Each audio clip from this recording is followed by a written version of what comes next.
Good afternoon, Wildcats. I'm Kate Barton. And I'm Lily Anastopoulos, and you're watching WCAT Weekly News.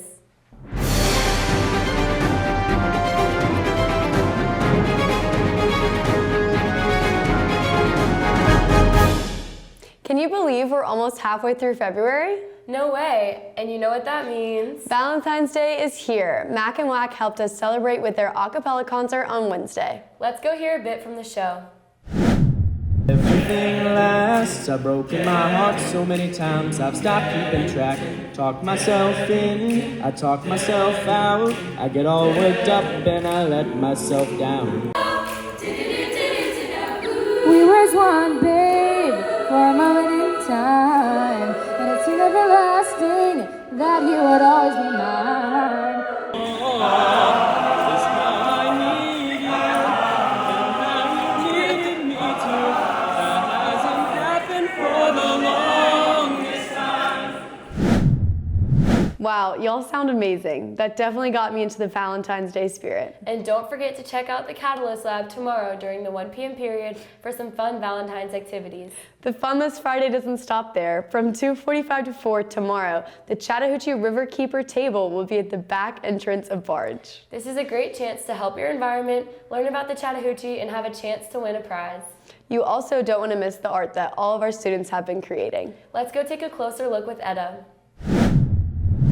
Hi, I'm Etta, and I'm here in the College Counseling Office for the President's Art Show. Here are some interviews from me and Palmer. Thanks, guys. I'm Palmer Ruth, down here at President Evans' office in Presley Hall, where a real great treat. Artists from all three divisions have made art pieces all the way from Love Hall, the lower school, to Clarkson, and of course, here in the upper school. And their pieces are now displayed throughout President Evans' Hall office, as well as in the College Counseling. So let's go hear from some of these student artists and see some of these beautiful pieces.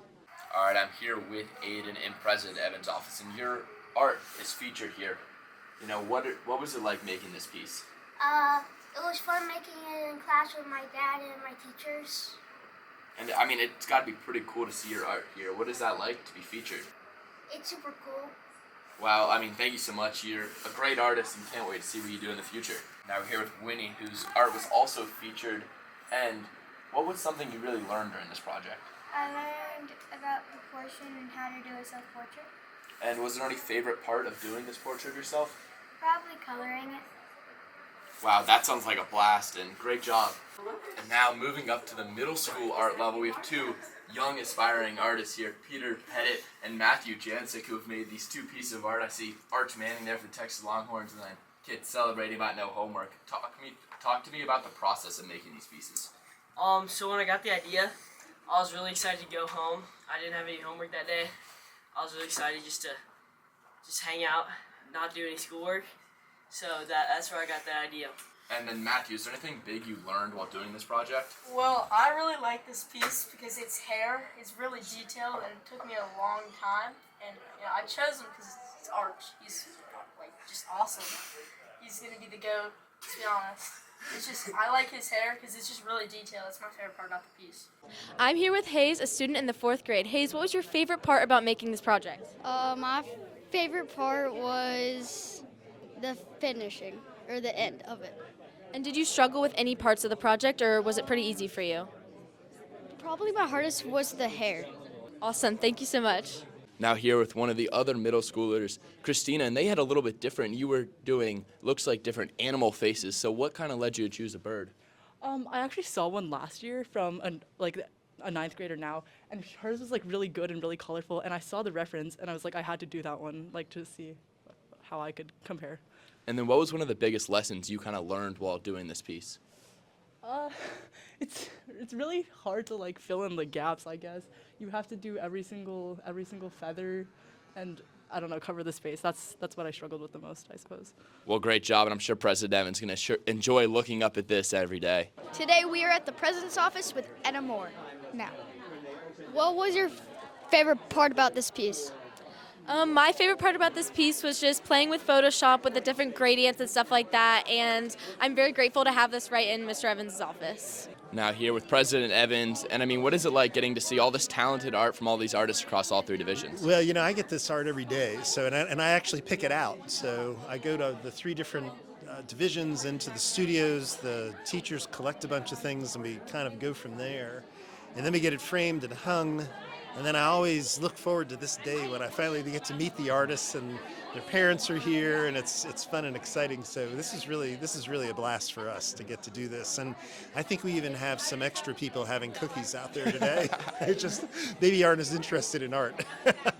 What's that judging process like, kind of finding? I mean, it's like you're an art connoisseur for a little bit of a part-time job here for you. Is that enjoyable? Oh yeah, it's a blast because I see lots and lots of it. So it's really a matter then of thinking like, how will different things complement one another, and what particular projects really catch my eyes. I mean, this is impressive stuff. Enjoy all these beautiful art pieces, and thank you so much. You've done a great job picking out the pieces. Oh, well, thank you. Make sure to swing by the College Counseling Office and Mr. Evans' office to check out this awesome art. Special thanks to Palmer, and back to the studio. Thanks, Etta. We're always so impressed with our art cats. If you want to show off your artistic abilities, don't forget to submit to Evolutions by tomorrow, February 14th. We are also proud of our athletes. Let's go to Kate to hear about this week's sports report.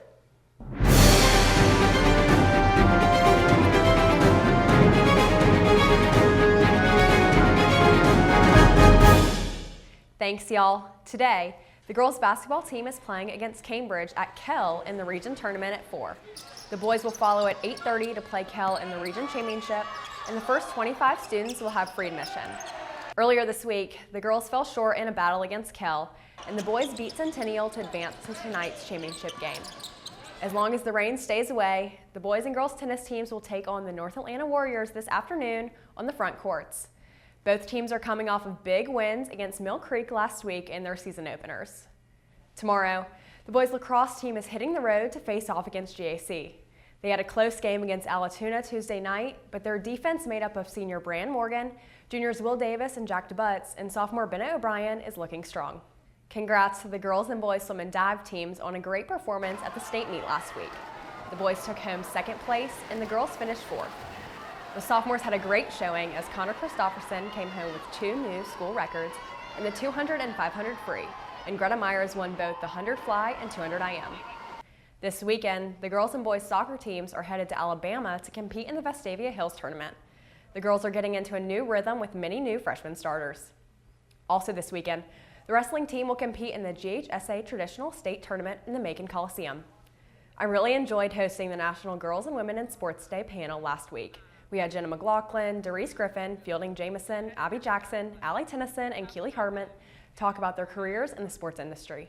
They mentioned that confidence is key and reminded us to always step into open opportunities. That's all for this week. Go Cats. Back to y'all. Thanks, Kate. Make sure to go out and support all of our athletes. And support our community. Philanthropy 101 applications are open through February 28th at 8 p.m. Rising juniors and seniors, if you are interested in the opportunity to become more intimately aware of society's growing needs and expand your understanding, desire, ability, and instinct for philanthropic connection with the community, you should definitely take a look.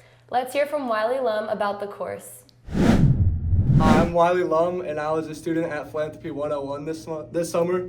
And it was just a great course in general. We were able to go to so many different places, so many different philanthropies, and visit through them, learn about what they do, learn about what we could do with them in the future. We went to the Woodruff Foundation, and we met with all the top contributors, all the top people that work there, and how they send the money, how they filter it out to where they go. Hi y'all, I'm Caroline and I took Philanthropy 101 last summer. I really encourage everybody interested to apply. It was truly such an incredible experience learning all about Atlanta's different philanthropic organizations. We also got to donate $500 to a philanthropy of our choice. So I chose to donate my money to an organization in Puerto Rico that builds homes for people who are devastated by hurricanes.